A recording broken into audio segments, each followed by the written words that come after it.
Hi குட்டீஸ்! இன்னைக்கு நாம சேவலும் கழுதையும் அப்படிங்கிற கதைய தான் பார்க்க போறோம். அதுக்கு முன்னாடி இந்த சேனல சப்ஸ்கிரைப் பண்ணாம நீங்க பார்க்குறவங்களா இருந்தீங்கன்னா, கொஞ்சம் சேனல சப்ஸ்கிரைப் பண்ணிக்கணும்னு கேட்டுக்கிறேன். மேலும் இந்த வீடியோ பிடிச்சிருந்ததுன்னா லைக் பண்ணுங்க. உங்க ஃப்ரெண்ட்ஸ் கூட ஷேரும் பண்ணிக்கோங்க.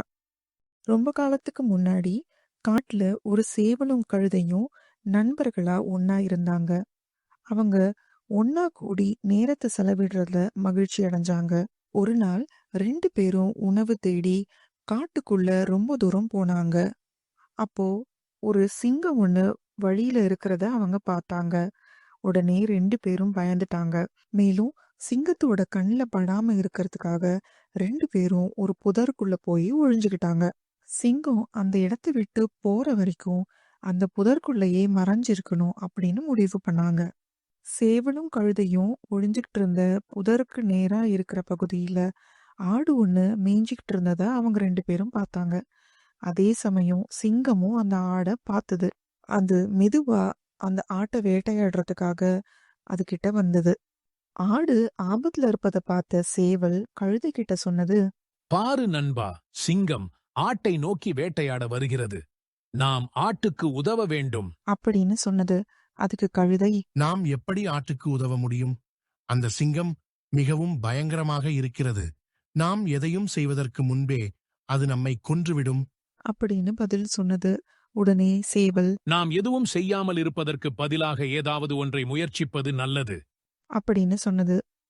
சிங்கம் ஆட்டை நெருங்கிய போது சேவல் திடீர்னு கூவ ஆரம்பிச்சது. திடீர்னு சத்தத்தை கேட்ட சிங்கம் பதறி போய் அங்கிருந்து ஓட ஆரம்பிச்சது. சேவலோட இந்த சாதுரியமான செயலை பார்த்த கழுது ரொம்பவும் மகிழ்ச்சி அடைஞ்சது. மேலும் அது தனக்கு தானே சொல்லிக் கொண்டது, ஐயோ, சிங்கம் சேவலை பார்த்து பயந்து போச்சு. நான் இந்த சிங்கத்தை காட்டிலிருந்து துரத்த வேண்டும். சேவலைப் போலவே எனக்கும் கொஞ்சம் புகழ் கிடைக்கும். அப்படின்னு நினைச்ச கழுத சிங்கத்துக்கு பின்னாடி வேகமா ஓட ஆரம்பிச்சது. இத பார்த்த சேவல் சொன்னது, தயவு செய்து நிறுத்து, என் நண்பனே. நீ என்ன செய்கிறாய்? அப்படின்னு சொன்னது.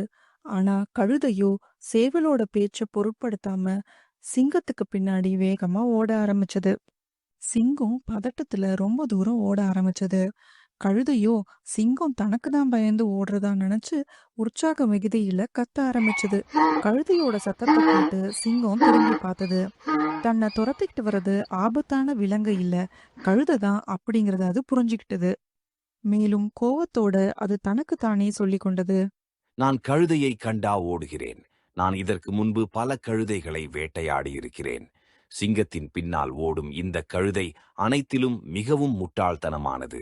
அதன் நேரம் முடிந்துவிட்டது. கழுதை எதை பத்தியும் யோசிக்கிறதுக்கு முன்னாடி சிங்கம் அதை கொன்னது. தன்னோட முட்டாள்தனமான செய்கையால கழுதை பரிதாபமா உயிரிழந்தது. குழந்தைகளே, இந்த கதையிலிருந்து நாம தெரிஞ்சுக்கிற பாடம் என்ன? தன்னம்பிக்கை அவசியம்தான், ஆனா அதீத தன்னம்பிக்கை எப்போதும் ஆபத்தானது. Thanks for watching. Please like, share and subscribe.